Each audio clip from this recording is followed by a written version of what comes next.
The moment Eliza Keene stepped off the stagecoach in Caldwell, Kansas, on a sweltering Tuesday afternoon in June of 1878, the first thing she noticed was that the man supposed to be waiting for her was nowhere in sight. And the second thing she noticed was the tall, broad-shouldered cowboy leaning against the post office wall with a letter in his hand that bore her name. She stood there in the dust of Main Street with a trunk at her feet and a carpetbag clutched tight in both hands, blinking against the glare of a sun that had no mercy for travelers who had spent 3 days in a rattling coach across the Kansas plains. Her green eyes swept the street once, twice, 3 times, searching for the face she had only ever seen in a small daguerreotype photograph tucked into the breast pocket of her traveling coat. The face of Mr. Harold Briggs, age 34, farmer, widower, and the man who had written to the Keene family in Cincinnati with a formal offer of marriage and a train and stagecoach ticket west. Harold Briggs was not on that street. What was on that street was every manner of frontier life she had ever read about in the dime novels her sister collected. There was a blacksmith hammering something loud and rhythmic behind a wooden fence. There was a woman in a faded calico dress shaking a rug from a second-floor window. There were 2 cowboys in the distance trading words that seemed sharp even from a distance. There was a dog sleeping in the shade of a water trough. And there was Owen Walker, though she did not yet know his name, straightening up from that post office wall with an expression caught somewhere between surprise and discomfort, holding an envelope in his hand and looking at her the way a man looks at something he did not expect to find and is not entirely sure what to do with. He was perhaps 27 or 28, with sun-darkened skin and dark brown hair that curled slightly at the collar beneath the brim of a worn hat. His eyes were a shade of hazel that caught the afternoon light in a way she did not have time to analyze because she had larger problems at hand. He was wearing a chambray work shirt with the sleeves rolled to the elbows, and his boots were dusty in the way that spoke of honest work rather than carelessness. He crossed the street toward her. She lifted her chin because she had been raised to meet uncertainty with composure, even when her heart was hammering. "You are Miss Eliza Keene?" he asked, stopping a respectful distance away and touching the brim of his hat. "I am," she said, "and I am looking for a Mr. Harold Briggs." Something moved across his face. It was not quite a wince, but it was in that direction. He turned the envelope over in his hands once before he held it out to her. "I was asked to give you this," he said quietly. "By Harold. He left it at the post office before he departed. That would have been approximately 2 weeks ago." Eliza stared at the envelope. Her name was written on the front in a hand she recognized from the letters that had traveled between Ohio and Kansas over the past 8 months. She did not take it immediately. She stood very still in the dust and the heat with the noise of Caldwell all around her, and she breathed carefully through her nose, because she had been raised well, and she was not going to cry on a public street in front of a stranger. "Departed," she repeated. The words sat flatly in the air between them. "Yes, ma'am. He took up a claim in Colorado Territory. There was a woman in Wichita he had been corresponding with at the same time he was corresponding with you. She agreed to go west with him," and Owen Walker stopped. He looked briefly like he would rather be anywhere else. "I am sorry, Miss Keene. I truly am." She took the envelope. She held it without opening it. The stagecoach driver had already hauled her trunk down from the boot and set it in the dirt. And now he was climbing back up to his seat and clicking his tongue at the horses, and the whole rattling contraption was moving on without her, carrying its remaining passengers toward Wichita or wherever they were destined, which was not her problem except that it illustrated rather vividly how alone she now was on this street. "What is your name?" she asked the man standing before her. "Owen Walker," he said. "I have the farm adjacent to Harold's claim. I have known him since he settled here 2 years ago. When he left, he gave me the letter and asked me to." He paused again, as if considering how to phrase the next part with any kind of grace. "He asked me to handle the situation." "Handle the situation," she said. He had the decency to look uncomfortable at his own choice of words. He was not very thoughtful about the way he phrased things, Owen said. I recognize that. I am sorry on his behalf, though honestly he does not deserve my apologies either. Eliza looked at the envelope in her hands. Then she looked at the street around her. Then she looked at Owen Walker. I have 73 cents, she said plainly. I spent the rest of my savings on the journey here because the ticket he sent covered only part of the fare. I do not know anyone in this town. I was supposed to be married this Saturday. Owen took his hat off and ran a hand through his hair in the gesture of a man who is calculating the weight of a responsibility he did not exactly choose, but does not seem to be the type to walk away from either. He looked at his hat for a moment. Then he put it back on. The Caldwell Hotel has rooms, he said. I can cover the cost of a room for a few nights while you decide what you want to do. It is the right thing to do, given that I am the only person in this town who knew you were coming. She looked at him steadily. Why would you do that for a stranger? Because Harold Briggs is a coward and someone ought to make that right, Owen said, and there was a quiet edge to his voice that told her he meant it. And because you have come a long way on somebody else's bad faith, and that is not your fault. She opened her mouth to say something careful and proper about not accepting charity from a man she did not know. Then she looked again at the 73-cent situation and at the vast, indifferent Kansas afternoon stretching out in every direction, and she made a practical decision. Thank you, she said. I accept. He picked up her trunk as if it weighed nothing, which it did not, because it weighed considerably more than it looked, and she noted the easy strength in it without commenting on it, and together they walked down Main Street to the Caldwell Hotel. The hotel was a 2-story frame building that smelled of pine resin and lamp oil, and something faintly like boiled beef from the dining room at the back. The woman behind the desk had iron-gray hair pinned tightly and sharp dark eyes that moved between Owen and Eliza with the kind of interest that small towns run entirely on. This is Miss Eliza Keene, Owen said. She has traveled from Cincinnati on the arrangement with Harold Briggs. She will need a room. The woman's expression shifted in a way that confirmed Harold's departure had not been a secret in Caldwell. That Briggs business, she said, and her tone covered a lot of ground. She looked at Eliza with something that was part sympathy and part curiosity. I am Mrs. Tanner. The room is 40 cents a week. 3 weeks, Owen said, setting coins on the counter before Eliza could say a word. You do not need to do that, Eliza said quickly. Consider it a loan if it makes it easier, Owen said, looking at the wall above the counter instead of at her in the slightly embarrassed way of a person who is not accustomed to making gestures but is making one anyway. She considered arguing further. She did not. It does make it easier, she said. Thank you. Mrs. Tanner gave her a key and directed a boy to carry the trunk upstairs, and Owen Walker carried it himself instead because the boy looked about 12, and the trunk was heavy. He set it inside the room, which was small and clean with a window that looked out over the back of the livery stable, and he stood in the doorway with his hat in his hands. The dining room downstairs serves supper at 6, he said. If you have not eaten since morning, which I expect you have not, you ought to eat tonight, and I would be glad to. He stopped himself. I will see to it that there is credit at the dining room. Mrs. Tanner will know. Owen, she said, because she was looking at a man who was being so carefully considerate of every boundary and propriety while also being entirely genuine about it, and it seemed right to use his name.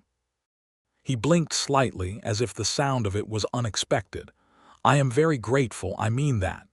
You should not be in this position, he said simply. Good evening, Miss Keene, and he went. She stood in the small room for a long time after his footsteps had faded down the stairs.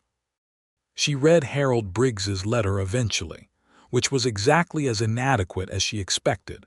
A brief, self-justifying note explaining that he had found a woman more suited to the life he was planning in Colorado, and that he hoped she understood, and that the West was full of opportunity for a capable woman, and that he wished her well.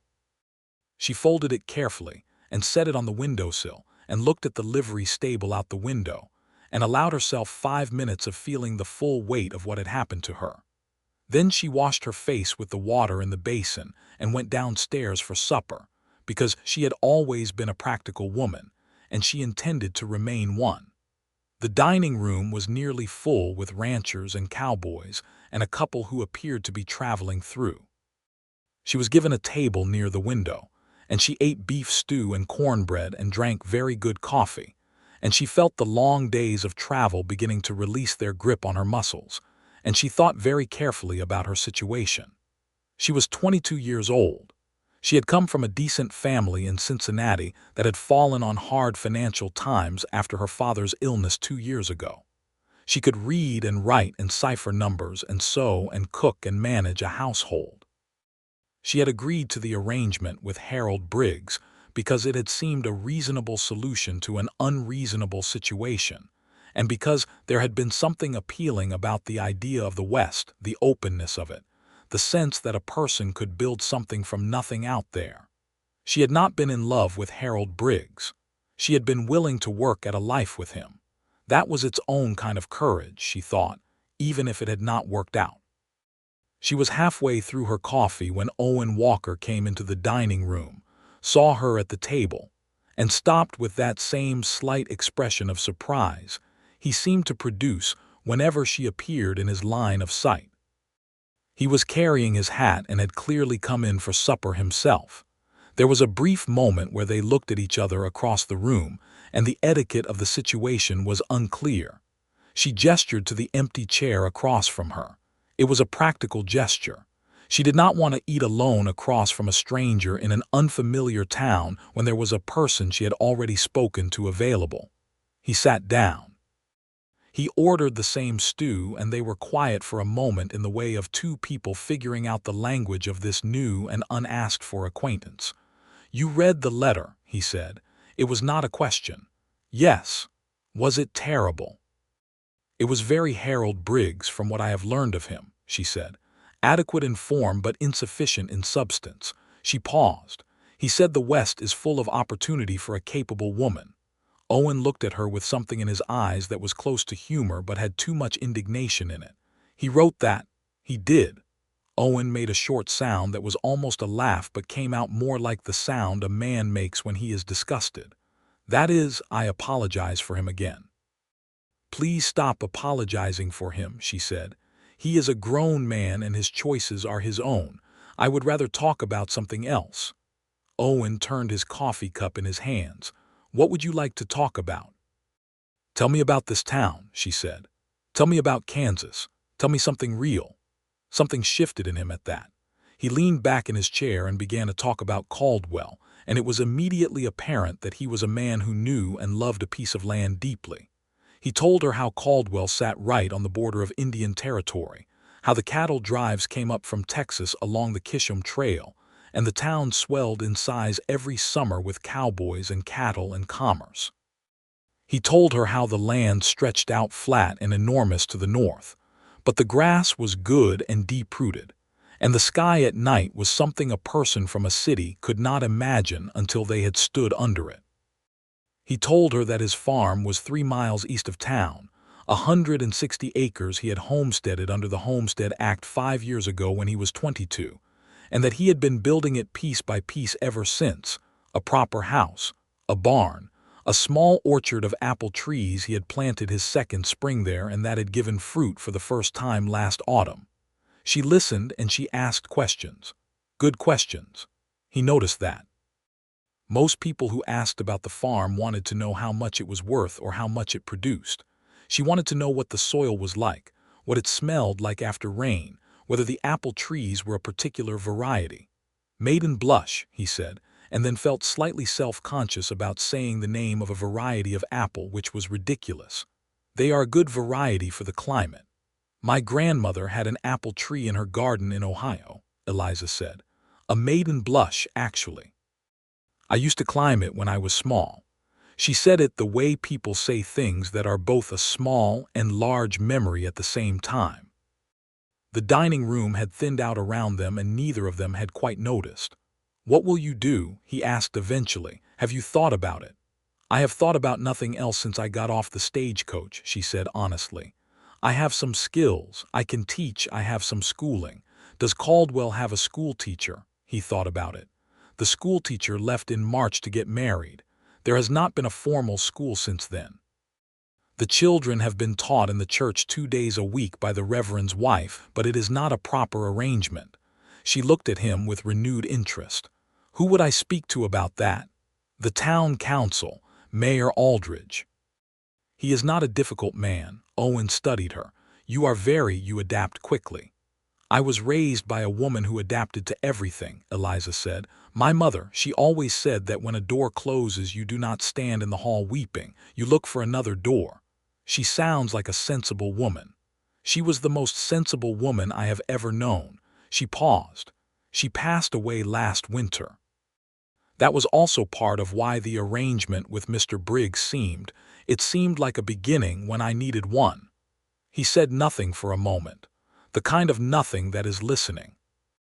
"I am sorry about your mother," he said, and it came out very plain and sincere, without the usual performative sympathy that people brought out for these moments, and she felt it land properly.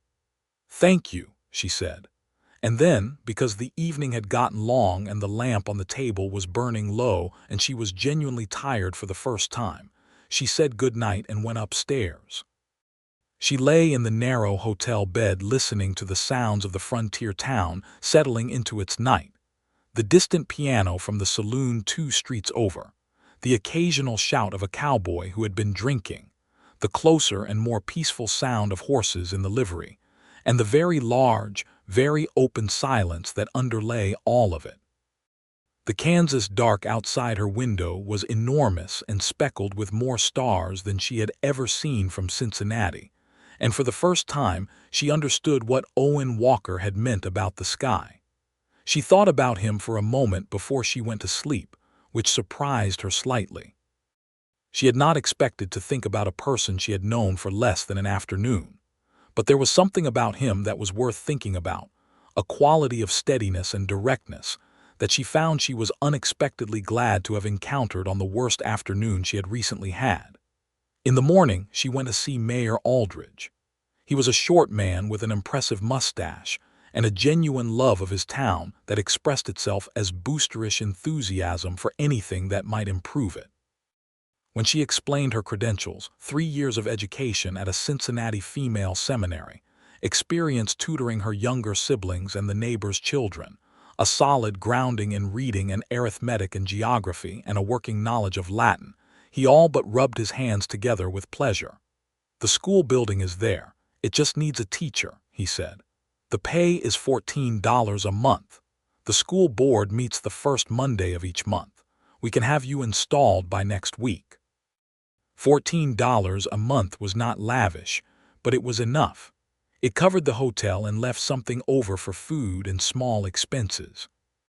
She accepted it and shook his hand and went back to the hotel and sat on her bed and felt something that was not happiness yet, but was the precursor to it, the feeling of ground under the feet after time in free fall. She wrote to her father in Cincinnati that night. She told him she had arrived safely. She did not tell him the full extent of what had happened with Harold Briggs. She told him she had secured a teaching position and was well. She asked him to forward her remaining books and some of her winter clothing when he could manage it. Owen came by the hotel the following afternoon. She was sitting in the small parlor off the lobby reading a week-old newspaper when he appeared in the doorway with his hat in his hand, and a slightly uncertain expression that she was beginning to recognize as his general approach to any situation that involved her. "I wanted to make sure you were getting on all right," he said. "I have the schoolteacher position," she told him. His face broke into a smile that she had not seen before. He had smiled slightly the previous evening, but this was a fuller thing, less guarded, and it changed the whole arrangement of his features in a way that was quite striking. Already, Mayor Aldridge was very enthusiastic, she said. "We'll put it in the Caldwell Post by Friday," Owen said with a kind of fond exasperation. "He puts everything in the Caldwell Post." "Good," she said. "Then everyone will know I am here and am a teacher, and I will start building a life." He sat down in the parlor chair across from her, apparently having decided the visit was going to be longer than a quick inquiry. "You really are remarkable," he said, and then looked like he had not entirely meant to say that out loud and cleared his throat. "At adapting, I mean. Another door," she said. He looked at her for a moment. "Your mother's philosophy." "Yes." There was a comfortable quiet between them, which was surprising given how briefly they had known each other. He told her that the cattle drive season was starting, and the town would get louder and more crowded for the next 2 months as the drovers came up from Texas, and she should not be alarmed by the increase in activity. She asked about the cattle drives with genuine curiosity, and he explained the Kishom Trail and the economics of the beef industry, with the quiet expertise of a man who had watched it all from a few miles east of the action for 5 years. She asked if he had any cattle himself, and he said no. He ran a mixed farm: wheat, corn, a kitchen garden, the orchard, some chickens, a few hogs, and that he found the cattle trade noisy and smelly and impressive, but preferred his own quieter enterprise. He said it with a wry self-awareness that told her he knew perfectly well that mixed farming was considered less glamorous than ranching in the current mythology of the West.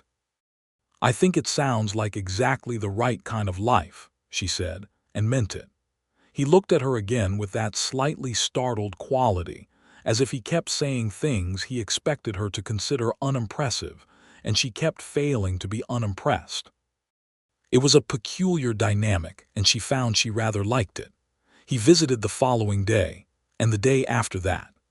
They fell into a habit of it without quite acknowledging the habit. He would appear in the early afternoon, having come into town for supplies or mail, and they would talk for an hour in the hotel parlor or walk down Main Street if the weather was good.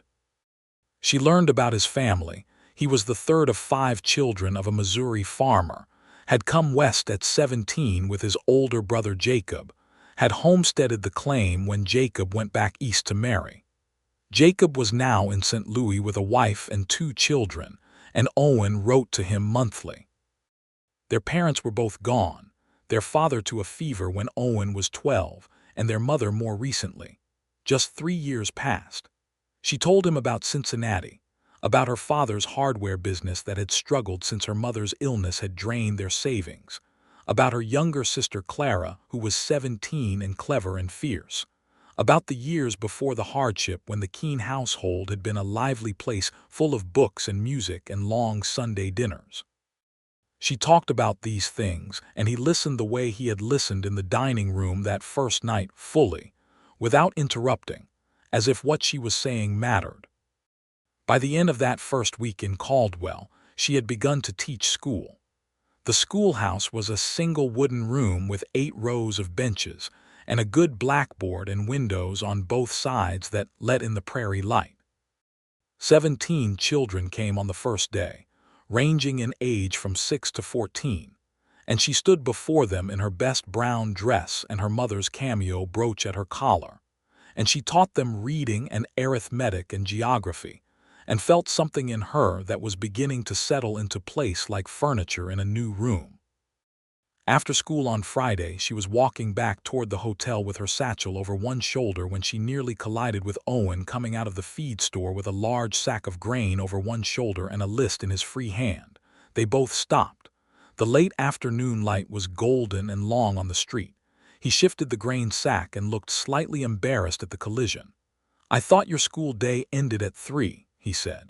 "It does," she said. "I stayed to organize the reading books."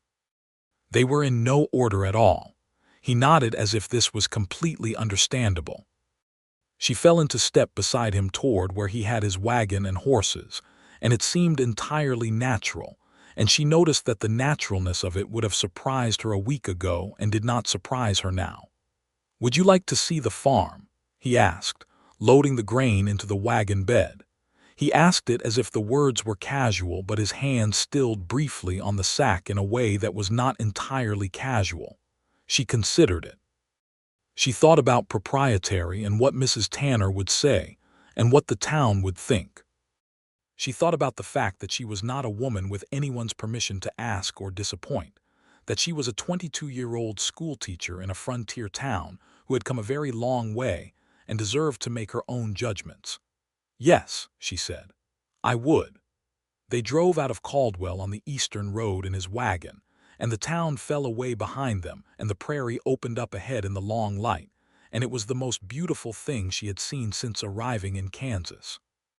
The grass was that specific deep green of early summer, and it went in every direction to the horizon, and the sky above was enormous, and the light was amber, and she sat on the wagon seat beside Owen Walker, and understood entirely why a person might choose this over everything else. The farm was 3 miles from town, set back from the road behind a line of cottonwood trees that Owen had planted himself for a windbreak. The house was not large, but it was solid, a proper frame house, 2 stories, with a covered porch running across the front and windows that were well made and straight. The barn was newer than the house and larger. The kitchen garden was immediately visible from the lane, neatly fenced and green and thriving. And at the side of the house, in a row that was not yet mature but was clearly healthy and full of purpose, were the apple trees. She got down from the wagon before he had even properly stopped it and walked toward the orchard. There were 8 trees, not tall yet but well established, their bark smooth and young-looking in the evening light, their branches spread with the careful horizontal growth of a tree that has found its ground. She put her hand against the bark of the nearest one and felt the living roughness of it. Owen had come up beside her. She had not heard him move. "Maiden blush," she said softly. "Yes," he said, equally soft. She looked up at him. He was standing very close, closer than he usually stood because the row between the trees was narrow. She could see the texture of the days in his face, the weathering of outdoor life, the fine lines at the corners of his eyes that came from squinting into bright distances. His hazel eyes were very direct and very warm. "Owen," she said, "I need to say something." He waited. He was very good at waiting, she had noticed. "I did not come here expecting this," she said carefully. "I came here for a practical arrangement with a man I did not love and who clearly did not think very carefully about me. And now I am here," and she stopped. She looked at the apple tree. "I am not the kind of woman who says things she does not mean, so I want to be careful. But I find that I think about our conversations more than I think about almost anything else. And I find that when you come into the room I am in, I am very glad." He was quiet for a long moment. A warm wind moved through the apple trees, and the cottonwoods made their dry, rustling sound behind them. "I have been trying to be careful," he said finally, "because you have had a difficult arrival, and the last thing you need is someone making things more complicated." "Or," she said, "the last thing I need is someone being so careful that nothing honest gets said." He made a sound that was somewhere between a laugh and a breath. He looked at her and did not look away. "I have thought about you every hour since you stepped off that stagecoach," he said. "That is honest." She smiled. It was a full smile, the kind she had not produced yet in Kansas, and it did something to his expression. "Good," she said. He did not take her hand or kiss her. He was too careful for that, and she had known him 11 days, and they were both too honest for anything that rushed past the boundaries of what was real. But they walked back to the wagon side by side, with an inch of Kansas air between them that felt different from any air she could remember. And he drove her back to Caldwell in the blue dusk, with the fireflies just beginning to come out over the prairie. And she felt more at home in the front seat of that wagon than she had felt anywhere since her mother's kitchen. The summer settled in around them like something they had been building without quite knowing it. She taught school on weekdays, and on Saturday afternoons she sometimes went out to the farm, never unchaperoned after that first evening. She asked Mrs. Tanner to come the next time, and Mrs. Tanner, whose sharp dark eyes had been tracking this development with unconcealed interest, agreed with a speed that suggested she had been waiting to be asked. They planted a second row of apple trees in July.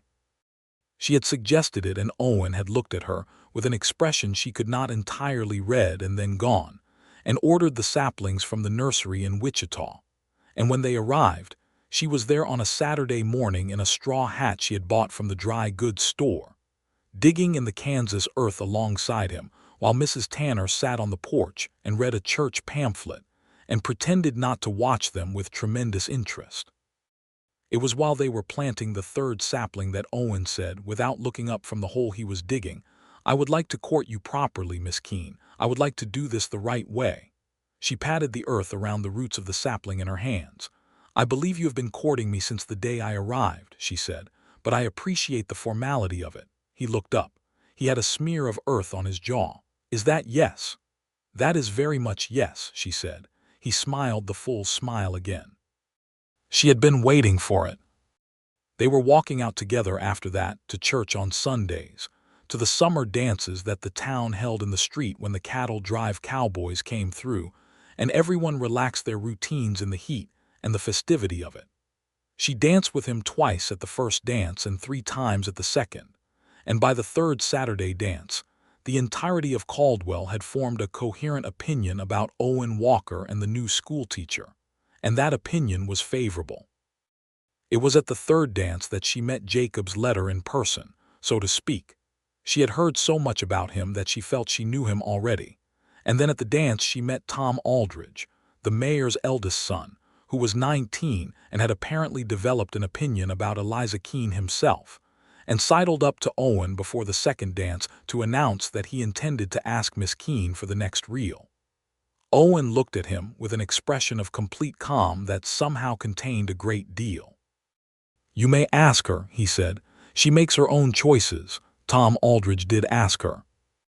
She danced the reel with him pleasantly, and then went directly back to Owen's side at the edge of the dancing area, and Tom Aldridge appeared to get the message without any further elaboration being necessary.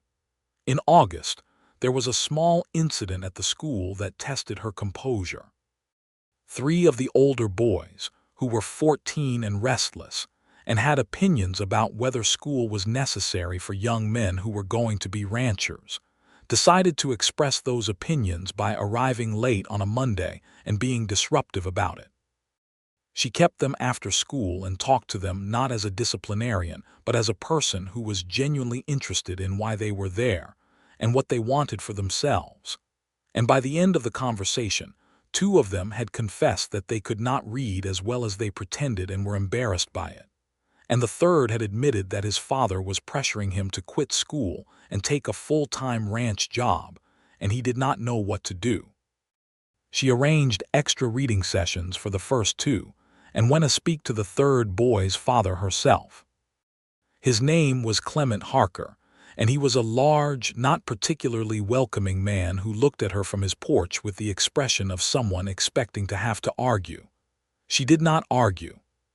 She sat in the chair he did not exactly offer her and told him, calmly and with full eye contact, that his son Daniel was one of the brightest pupils she had, and that if he received a proper education, he could have options that extended beyond what the current generation of ranchers had available to them. That the West was changing, that land law and business, and the dealings with the railroad companies all required men who could read contracts and do calculations, and that a rancher's son who had those skills would be worth twice the value of one who did not.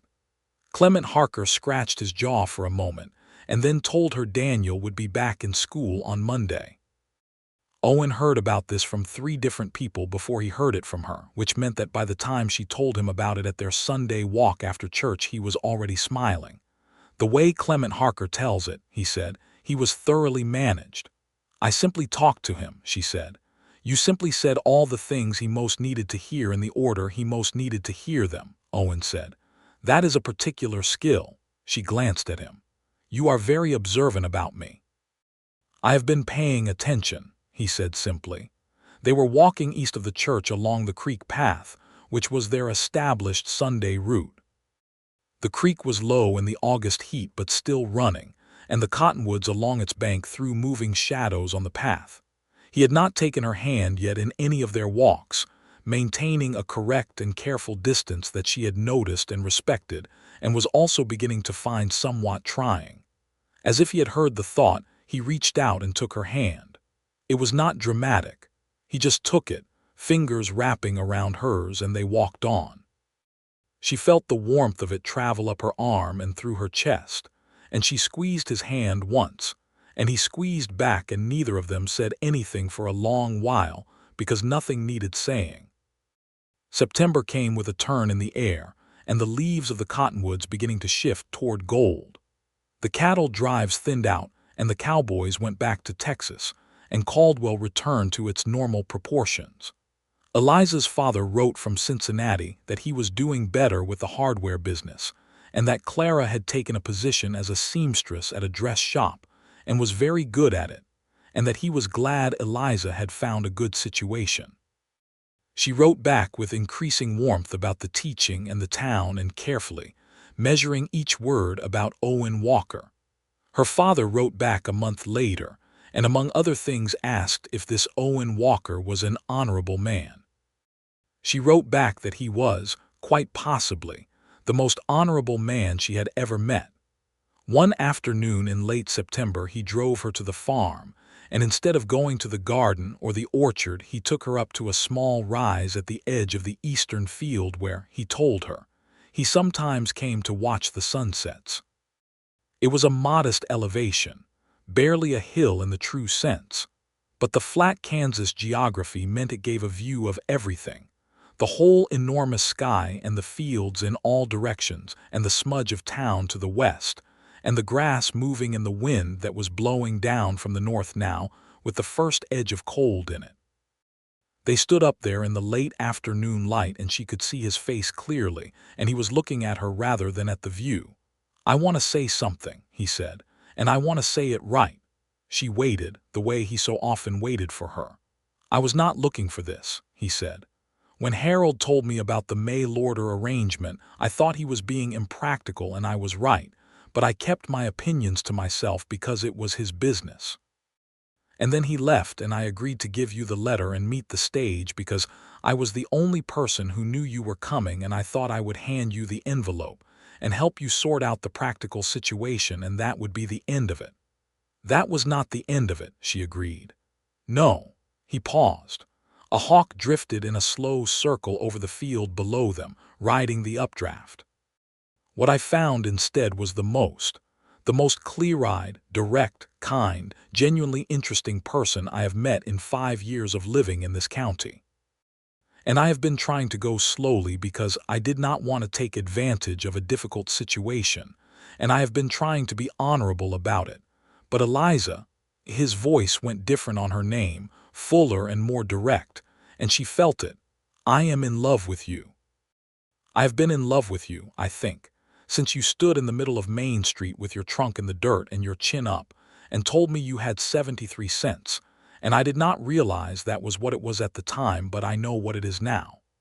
The wind moved between them. The sun was getting low, and the Kansas sky was doing the extraordinary thing it did every evening with the light. "Owen," she said, and her voice was very steady because she had decided something already and was sure of it, "I came here to build a life. I came here ready to work at something and commit to it and make it matter, even though the person I came here for was not worth it. And what I found instead was you, and the farm, and those apple trees, and this." She gestured at the enormous, light-drenched sky. "And I find that I am in love with you too. Not because I needed to fall in love with someone. Because you are exactly the kind of person a person falls in love with when they are paying attention." He reached out and took her face in both his hands, very gently, and he kissed her, and the Kansas sky went gold and rose and deep orange around them, and the hawk turned a final slow circle and drifted away. He proposed formally the following week, in the hotel parlor, with Mrs. Tanner nowhere in evidence, but somehow probably fully aware of everything happening. He had gotten a ring from the jeweler in Wichita, a modest, lovely thing, a small garnet set in gold that he told her had been his mother's, and that he had been carrying since he left Missouri at 17. He held it out in his palm and did not say anything flowery. He said, "Will you marry me, Eliza Keene? Because I want you to have the farm and the orchard and the open sky and everything I can give you, and I want to give it all to you." She put the ring on her own finger, because that seemed exactly right, and said, "Yes, Owen Walker, I will marry you." She sent a letter to her father that same evening that was longer and less measured than any she had previously written and ended with the line, "I believe he is exactly who I was supposed to find here, even if I arrived by entirely the wrong arrangement." Her father replied by return post that he would come to the wedding if the roads permitted, and that he prayed she would be happy. The wedding was on a Saturday in October in the Caldwell church, which was full. She had not expected it to be full. She had been in Caldwell 4 months, and apparently those 4 months had been enough, because every one of her 17 school pupils were there with their families, and Mayor Aldridge and his wife, and Mrs. Tanner in her best dress looking privately triumphant, and a dozen of the neighboring farmers and ranchers and their wives, and even Clement Harker, who sat in the third row and looked like a man attending a wedding he had been told to attend, but was not sorry to be at. Eliza's father had made the journey. He was a thin, gray-haired man with her green eyes, and he stood with her in the vestibule before the ceremony and held both her hands and looked at her for a long moment. "You look like your mother," he said. "Not the way she looked the last years, the way she looked when she was your age and we were beginning." Eliza kissed his cheek and felt her mother very close in the church, in the way that people who are gone sometimes come close at the moments that would have mattered to them. She walked down the aisle on her father's arm in a dress she had made herself, ivory muslin with small pearl buttons at the cuffs, because she had always been good with a needle, and she had wanted to make her own wedding dress. Owen was standing at the front of the church in his best dark coat with his hair properly combed, and the look on his face when he saw her was something she knew she would remember for the rest of her life. Not just love and gladness, but the particular expression of a person seeing something they had hoped for and finding it was real. The Reverend spoke the words and they said theirs in return, clear and simple and true.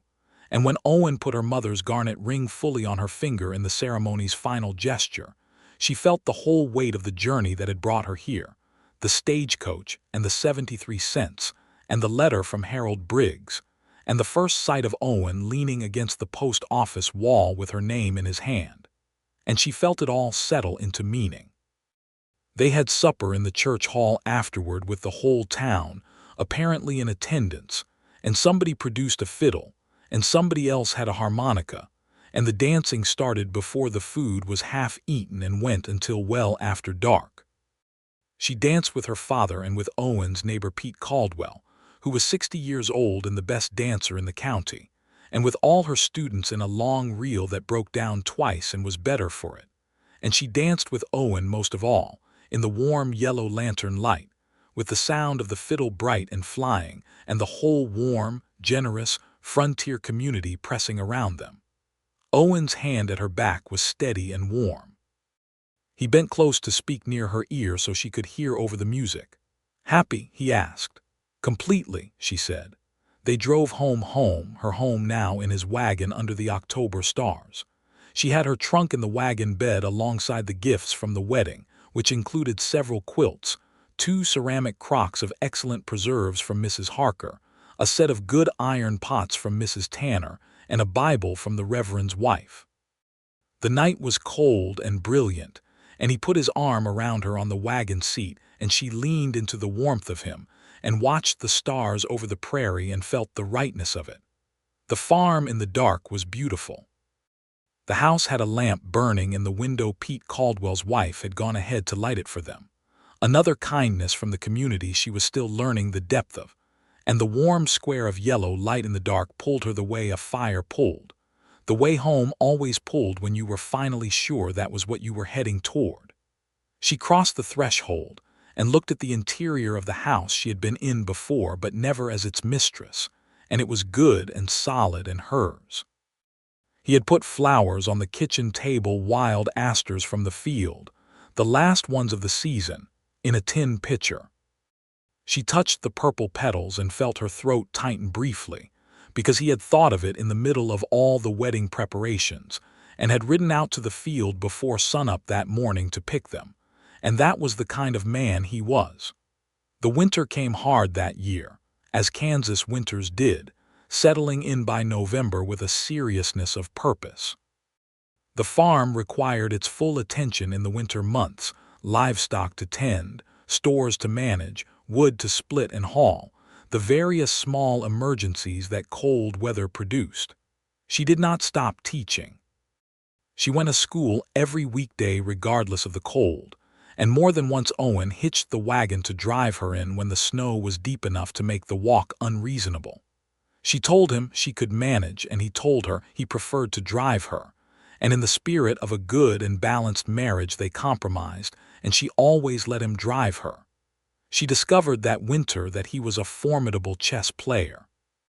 They played in the evenings by the fire, and she had been taught by her father, who was excellent at the game, and their matches were long and competitive and punctuated by laughter, and the occasional accusation of cleverness that was intended as a compliment.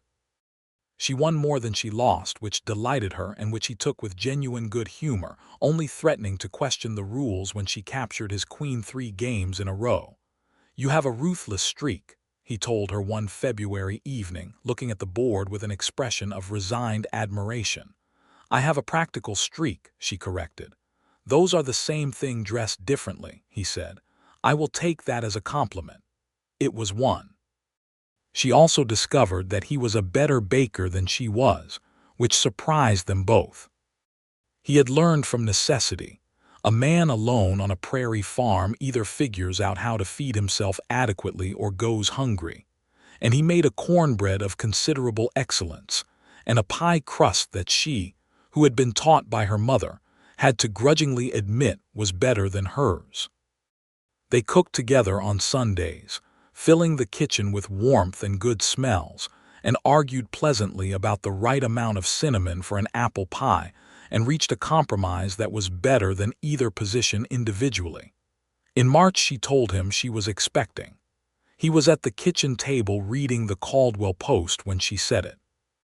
He set the paper down very carefully and looked at her with an expression she had not seen before, something vast and slightly undone, like a man who has built his walls carefully and had them pleasantly demolished by something he entirely wanted. He crossed the kitchen and took her face in his hands and said nothing for a moment, just looked at her with that extraordinary expression. "Are you well?" he asked. "How do you feel? Are you eating enough?" "You should rest more. The school, is it too much?" "Owen," she said, laughing, "I am perfectly well. I feel wonderful, actually. I am also not going to stop teaching for another several months at minimum, so adjust your expectations accordingly." He pressed his forehead against hers. "A baby," he said, very quietly, as if he needed to say it to make it entirely real. "By September," she confirmed. "Perhaps late August." He held her very gently, the way he sometimes held her in the evenings when the farm was quiet and the lamp was burning low, as if he was aware of his own size and strength relative to her and wanted to be careful with both. She leaned into it. That spring was the best one she had known. The apple trees bloomed for the first time with her watching. The new ones she and Owen had planted together the previous summer were too small yet, but the originals were mature and full, and the whole side of the house in April was soft with white-pink blossoms, and the smell of them was something she felt she would carry in her memory for as long as she lived.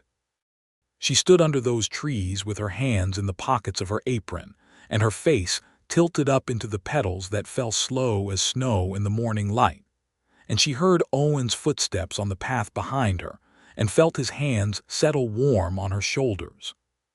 "Your grandmother's apple tree," he said, remembering the thing she had told him almost a year ago over supper in the hotel dining room. "She would have loved this," Eliza said.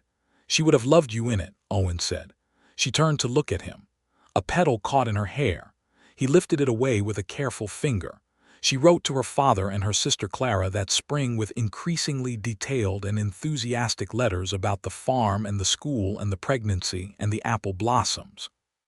Clara wrote back in her quick, fierce handwriting that she was saving money and hoped to come west in the autumn to meet the baby, and that Eliza's letters had made her reconsider her feelings about Kansas as a place, which she had previously considered to be mostly flat.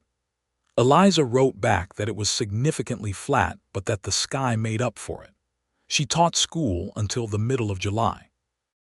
Mayor Aldridge arranged for the Reverend's wife to take over the school for the remainder of the summer, with the understanding that Eliza would return in September, and the children gave her a small bouquet of wildflowers on her last day that she pressed carefully between two boards and preserved as a flat, dried memory. The baby came in late August on a Wednesday, after a long, hard labor that Owen spent entirely in the next room in a state that Pete Caldwell's wife, who was the most experienced woman in the county with such matters, later described as the most anxious she had ever seen a man be while technically doing nothing. Mrs. Tanner had also appeared at the farm, which Eliza had not asked her to do but was entirely unsurprised by, and the two women managed the proceedings with calm competence while Owen wore a path in the kitchen floorboards. The baby was a boy. He was large and loud and red in the face and had Owen's dark hair. Eliza, who was exhausted and triumphant in equal measure, held him and looked down at his face and felt the full, enormous, simple miracle of it. Owen came in and sat on the edge of the bed and looked at his son for a long time without speaking. Then he looked at Eliza with an expression she did not have language for. "You are extraordinary," he said. "We are both fairly ordinary," she said. "It is what happened that is extraordinary." He held the baby with the instinctive careful competence of a man who has held things that matter and knows the weight of them. The baby quieted somewhat, which surprised everyone present including Owen, and looked up at his father's face with the unfocused but attentive gaze of a person encountering everything for the first time. They named him Thomas James Walker, Thomas for Owen's father, James for Eliza's. It was a simple decision that took about 30 seconds and felt completely right. Clara came in September, as she had promised. She was 17, dark-haired like their father and green-eyed like Eliza, and she arrived on the stagecoach with 2 large bags and an expression of determined independence that Eliza recognized as something she herself had worn on a stagecoach platform in Cincinnati not quite a year and a half ago. She threw her arms around Eliza on the street in front of the hotel, which was still Eliza's reference point for arrivals in Caldwell, and then she held Thomas and looked at Owen and looked at the town and said, very decisively, "I am staying." Eliza looked at her sister. "What do you mean you are staying?" "I mean I am staying," Clara said, in the tone of someone who has made up their mind over many months and is only now saying it out loud. "Cincinnati is difficult and the dress shop is fine, but it is not, I want what you have. Not the same thing, but this. The frontier, the building of something." She looked at Thomas in her arms. "And I want to know this one." Owen, to his credit, looked at Eliza rather than deciding for himself, and Eliza looked at her sister for a long moment and thought about their mother's philosophy about doors, and found that she could not argue with it when it was standing right in front of her wearing Clara's face. "There is a room upstairs," Eliza said. "And the school will need an assistant in the spring." Clara beamed. She stayed. She took the spare room at the farm, which was larger and better appointed than anything she had had in Cincinnati, and she was wonderful with Thomas, and she helped in the kitchen and the garden, and she was quick and bright, and Caldwell received her with the same practical openness with which it had received Eliza. Within 2 months, she was teaching at the school alongside Eliza, who had returned to her position in September, and proving herself a natural at it. By the following spring it became apparent that Tom Aldridge, the mayor's son who had attempted to claim the 3rd reel at the dance a year and a half ago, had transferred his interest to Clara without difficulty, and with considerably more success. He was now 21 and working a claim of his own east of town, and he was earnest and hardworking and genuinely kind, and Clara thought he was interesting and told Eliza so with the particular intensity of a young woman who is trying to sound casual.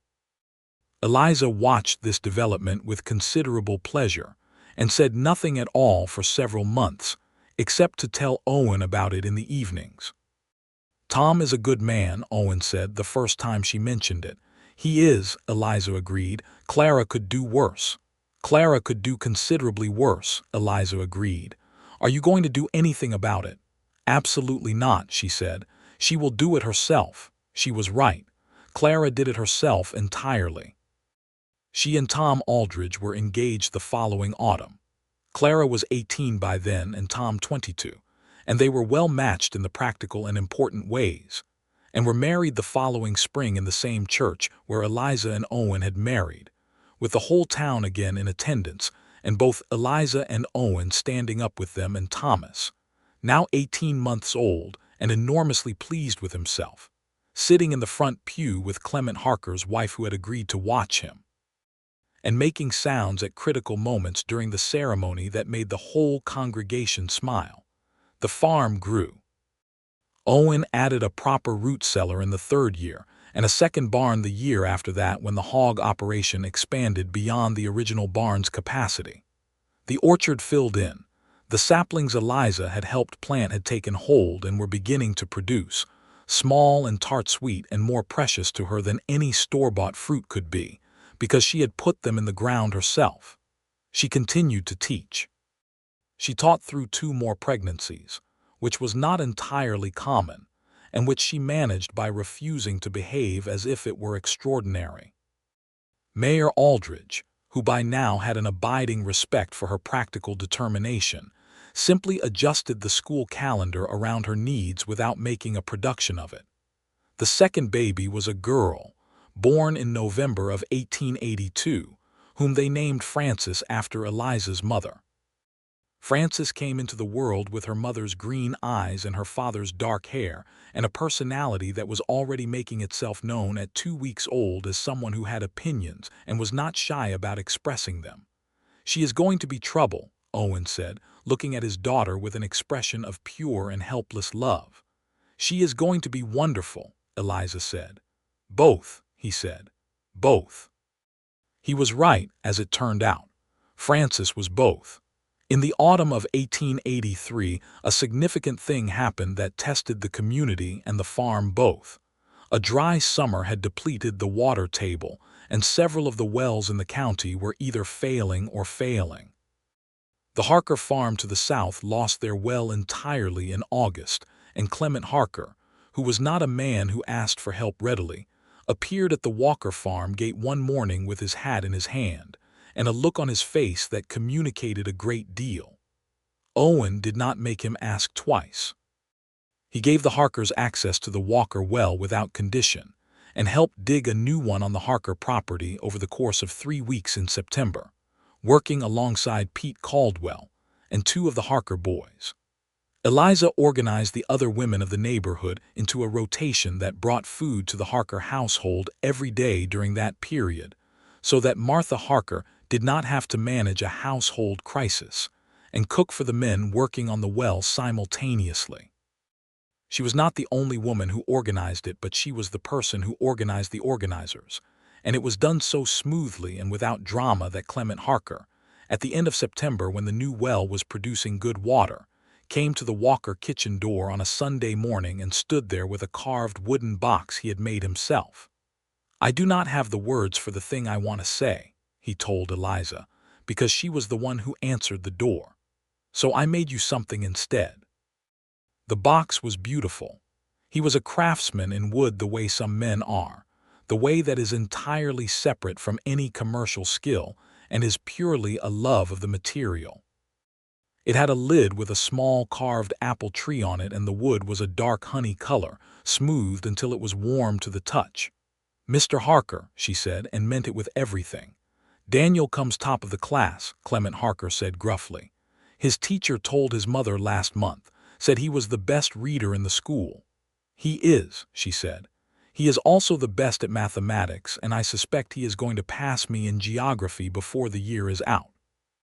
Clement Harker made the sound that people make when they are proud and embarrassed about being proud simultaneously. He put the box in her hands and walked back down the path toward his horse and rode away without looking back.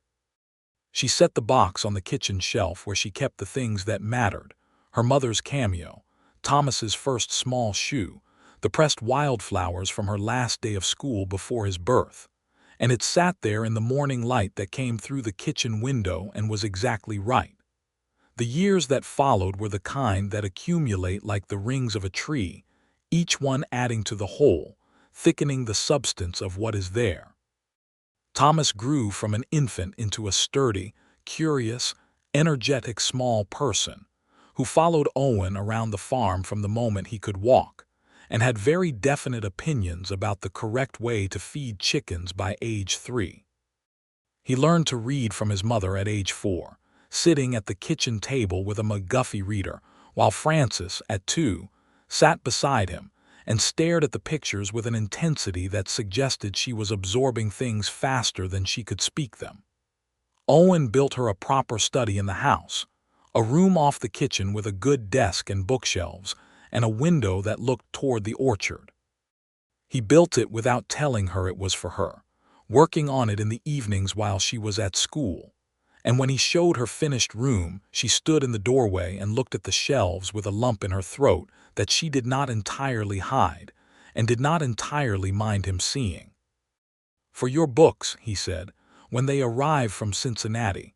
"My books have been here for 4 years," she said. "I know, they have been stacked in corners." He looked at the shelves. "They should be somewhere better." She turned to face him and kissed him in the doorway of her study, with the autumn afternoon coming through the window, and felt the full measure of what it was to be seen, not in the grand, romantic sense, but in the daily, practical, thousand small moments sense of a person who has built a life with another person, and finds that person has been paying attention to every corner of who they are.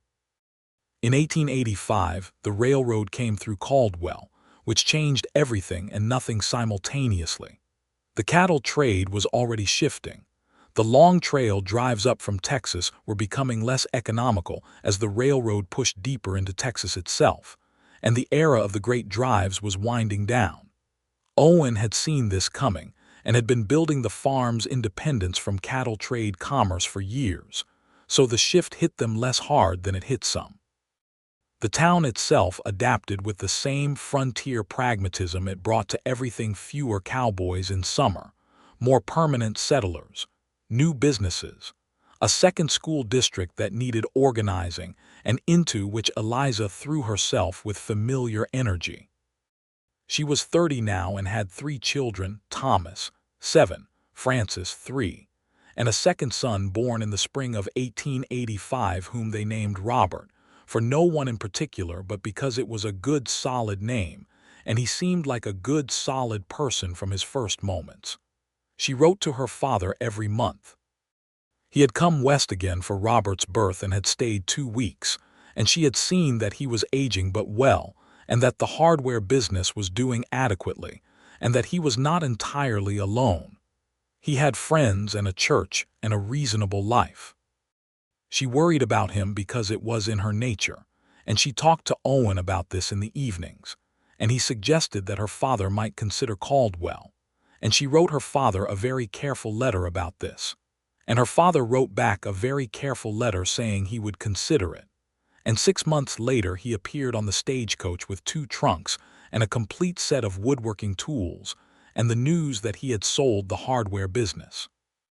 They built him a small house on the south edge of the farm's property in the summer of 1886. It was 2 rooms and a porch and a kitchen garden of his own, and Owen did most of the construction with Thomas, who was 8 and entirely convinced that he was already a capable carpenter, helping in the ways that an 8-year-old genuinely can. Her father moved in on a September afternoon and stood on his porch looking at the orchard, which was now 12 years established and in full maturity, a proper small orchard of 16 trees, and said, "Your mother would have very much liked this." "I know," Eliza said. She was standing beside him with Robert on her hip and Frances at her knee, and the evening light coming gold and long across the Kansas grass, the same light she had seen on her first evening at this farm, and she felt the full reach of it from that evening to this one, from the stagecoach and the 73 cents, and the letter in Owen Walker's hand to this porch, this farm, this family, this life. Her father put his arm around her shoulder the way he had not quite done since she was a small child. "Good life, Eliza," he said. "Very good," she said. Owen came around the corner of the new house with Thomas and Pete Caldwell, who had come to help with the last of the finishing work, and saw them on the porch, and raised a hand in greeting and smiled across the yard. Thomas ran ahead and launched himself at Eliza's free side with the physical confidence of a child who has never been dropped, and Francis grabbed his arm and pulled him sideways, and Robert made a sound of strong opinion from Eliza's hip, and her father properly laughed, the way she had not heard him laugh in years. The following spring, Eliza planted a new apple tree at the edge of the kitchen garden closest to her father's small house, a maiden blush. She had ordered the sapling from the nursery in Wichita with a specific note on the variety. When it arrived, she planted it herself in the good Kansas earth with her hands and her good sense of where growing things needed to be, and her father came and stood watching her and told her she had her grandmother's way with trees, and that was one of the finest things anyone had ever told her. The tree took. It grew. It was, in every way, exactly what she had intended it to be. By 1888, the Walker farm was one of the most productive operations in the county, known for its quality wheat and its excellent apples, which Eliza had built a small commercial enterprise around apple butter and dried apple slices that she sold at the Caldwell Market and through the new dry goods store that had opened on Main Street. It was not a large operation, and it was not intended to be, but it was hers in a way that mattered, built from the orchard she had helped plant and the trees she had watched grow and the knowledge of preservation she had come west with from her mother's kitchen. She still taught school. She had been teaching in Caldwell for 10 years, and the school had grown from 17 pupils to a class of 32, and she had a proper assistant now, not Clara, who had her own household and 2 children with Tom Aldridge in her hands full, but a young woman named Rachel Prout, who had come to Caldwell from Missouri, and whom Eliza recognized immediately as someone with the talent for teaching and the patience for children that the work required. Thomas at 10 was already helping with the farm work in serious ways, developing Owen's same quiet competence with living things. Francis at 7 was at school in Eliza's class, which created certain interesting dynamics that both of them managed with the particular mutual adaptation of a mother and daughter who know each other very well. Robert at 3 was a cheerful and determined personality who had decided that the chickens were his personal responsibility and managed them with an authority that the chickens were slower to recognize than he was. In the evenings, when the children were in bed and her father's lamp across the yard had gone dark and the farm was quiet, she and Owen sat on the front porch in the chairs he had made and looked at the prairie night. The sky was still the thing it had always been, enormous, full of stars, the kind of dark that makes the stars brilliant rather than swallowing them. She had written to Clara once about the sky, and Clara had said it was the best description of Kansas she had read, and she was putting it in a letter to send their cousin back in Cincinnati. On these evenings they talked about the farm and the children and the school and the neighbors and the way the world was changing.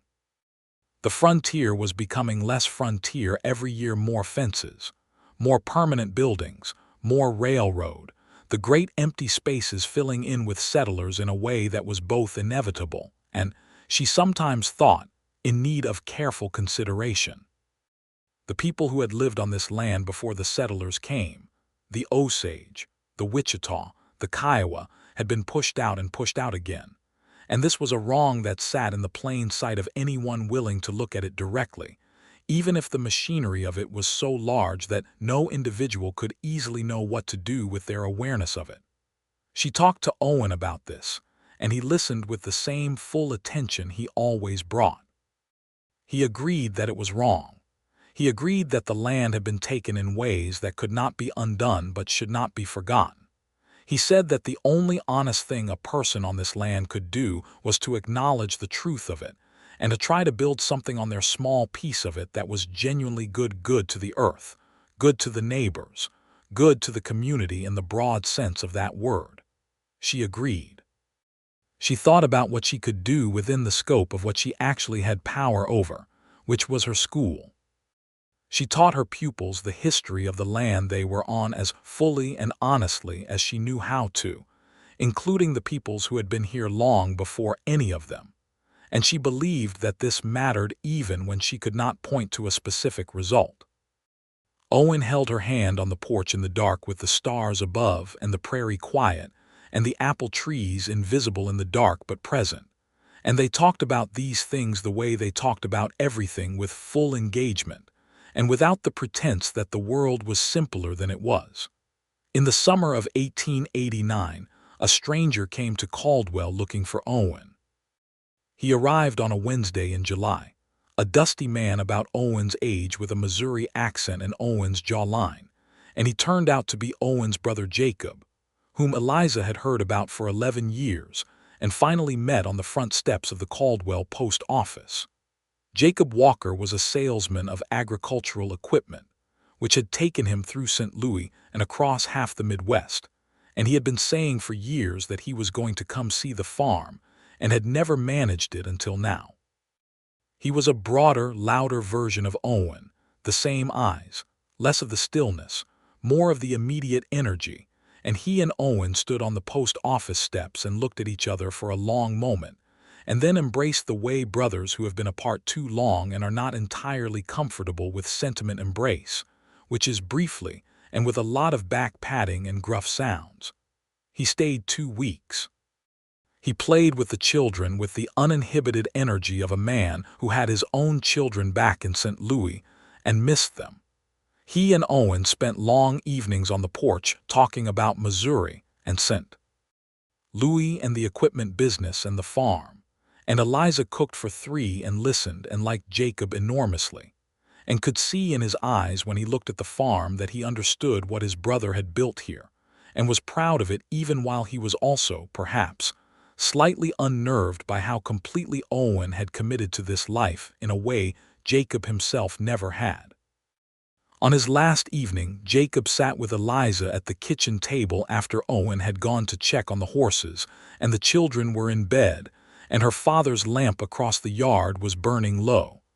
"He was miserable before you came," Jacob said, without preamble. She looked up from the cup she had been warming her hands around. "Not unhappy exactly," Jacob continued. "He does not do unhappy in the obvious sense, but there was something missing. I could feel it in his letters.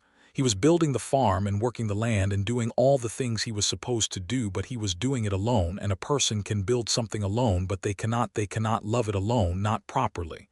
He turned his own cup around. "Then the letters changed, quite suddenly, about 11 years ago. When I arrived," she said. "When you arrived," he agreed. "The letters were completely different after that, not different in subject necessarily. He still wrote about the farm and the weather and the wheat prices. But there was life in them, heat. He wrote about you for 3 pages the first time. He did not realize he had done it, I do not think," she smiled. "No, he would not have. He is the best man I know," Jacob said simply. "And I know that is a lot easier to say than to mean, but I mean it. I wanted you to know that someone else sees it." "I see it every day," she said. "It is the great luck of my life." Jacob looked at the kitchen around him, the good solid furniture, the lamp, the shelf with the carved box and the cameo and the small shoe, the window that looked toward the orchard in the dark. "He told me once, years ago, that he wanted to build something that was worth building, something that mattered, something that would last." Eliza looked at the dark window. She thought about the orchard in the August night, the 16 trees in their 2 rows, the new maiden blush at the edge of the kitchen garden, the apples already swelling on the branches in the summer heat. "He did," she said. Thomas Walker was 11 when he told his father, very seriously at the kitchen table after supper one evening, that he intended to be a farmer like him. Owen's expression was the one Eliza had learned to read as the full, undone version of his love, the walls completely down. He asked Thomas several questions about why, and Thomas answered all of them with the serious practicality of a child who has thought about this. And Owen told him it was good and hard work, and that he was glad, and then excused himself to check on something in the barn. And Eliza, who had watched the whole thing from the kitchen doorway, let him have the barn for 10 minutes before she went out after him. He was standing in the barn with his forehead against the neck of the bay horse, not particularly doing anything. She stood beside him and put her hand on his back. "I did not know how much I wanted that," he said, muffled slightly by the horse's mane. "I know," she said. He straightened and looked at her. His eyes were bright in the barn's dim light. "All of this," he said, and gestured at the barn and then the invisible farm beyond it and everything beyond that, all of it. "I wanted it to mean something.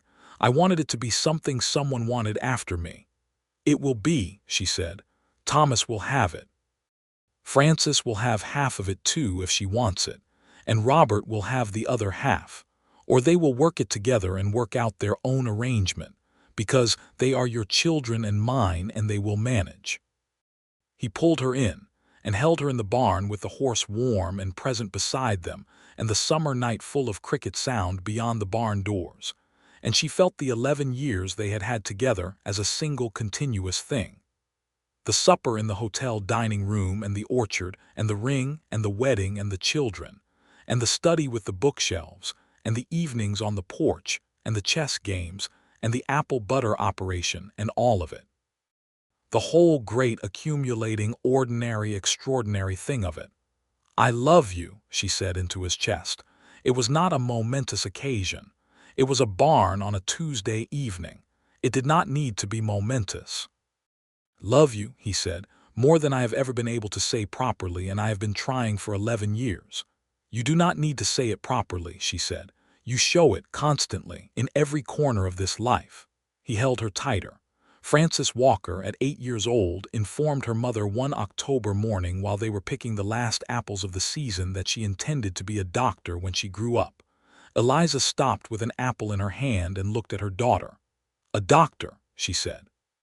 "Yes," said Frances, who said everything with her father's directness and her mother's precision. "I have been thinking about it. I am very good at understanding how things work. And I do not mind blood." She considered. "I might also be a teacher, but only if the doctor option does not work." Eliza looked at her daughter in the gold autumn light, standing under the apple tree with apple-stained hands and a completely certain expression, and felt something in her chest that was the full weight of what it meant to have brought this person into the world. "Tell me about how you want to do it," she said, and began picking apples again, and listened while Frances laid out her plan with the detailed confidence of someone who had clearly been thinking about it for some time. She told Owen about it that evening. He was quiet for a moment after she told him. "Is it possible?" he asked. "For a woman, truly. The Woman's Medical College of Pennsylvania has been training women physicians since 1850, she said. "It is possible. It is not easy, but it is possible." He considered this. "Then we help her get there," he said. "Whatever it takes." She had expected nothing less. "I know," she said. "I just wanted to hear you say it." He looked at her over the kitchen table. "You always want to hear me say things." "I always want to hear you say things," she agreed, "because you always mean them." The decade turned. 1890 came with a hard winter followed by a late spring that was magnificent with its belated bloom. The apple orchard erupting into blossom 2 weeks later than usual, and all the more extraordinary for the delay. Thomas was 12 and taller than Eliza and growing toward Owen's height, and he worked the farm now with genuine skill in the way that made Owen visibly content in every day.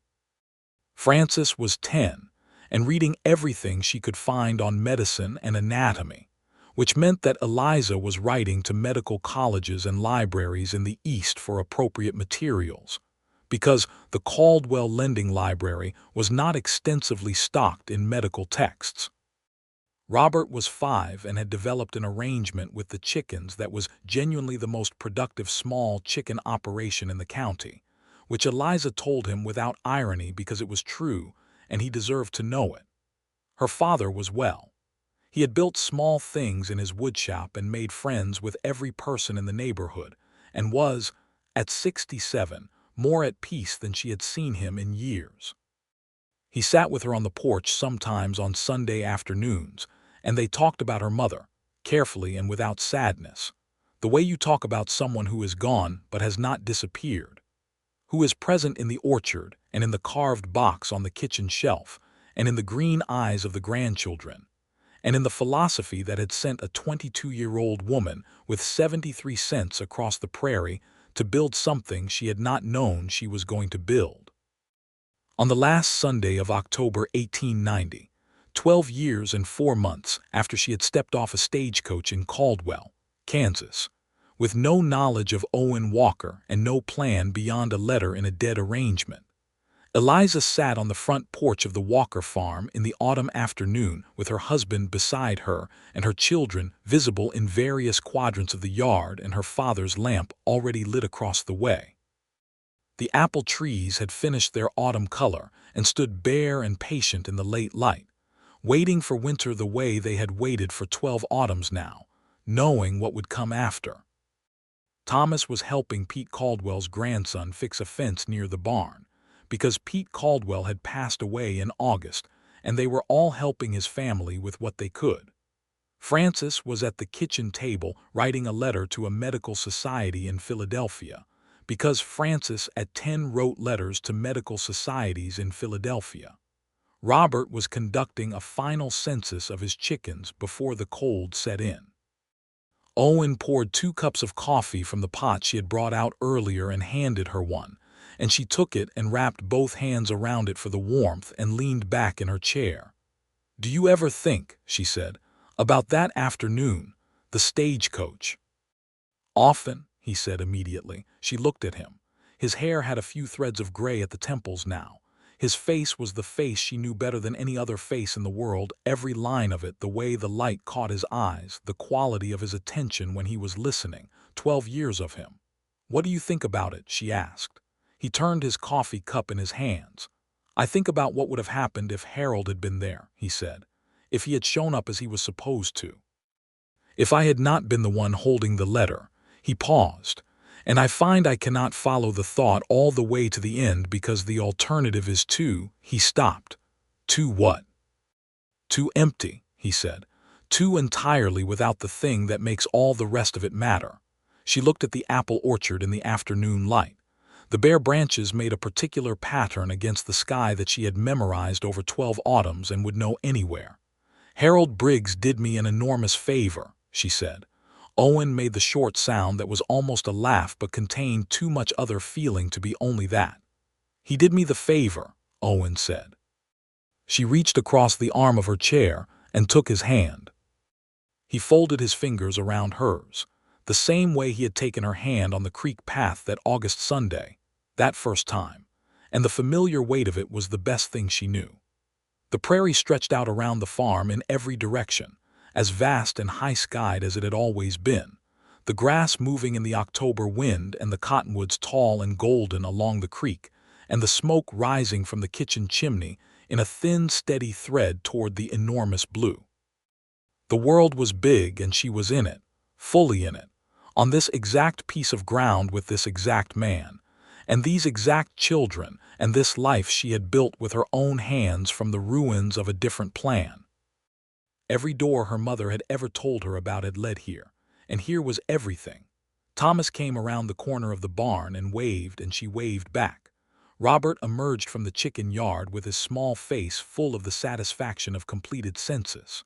Francis's voice came from inside the house, reading something aloud to herself in the way she always did when she found something excellent. Her father's smoke rose from the chimney of the small house across the yard. Owen turned to look at her. Just to look at her. "Good life, Mrs. Walker," he said. His voice was very quiet and very sure. She smiled at him across the afternoon. "Very good, Mr. Walker," she said. "The very best I can imagine."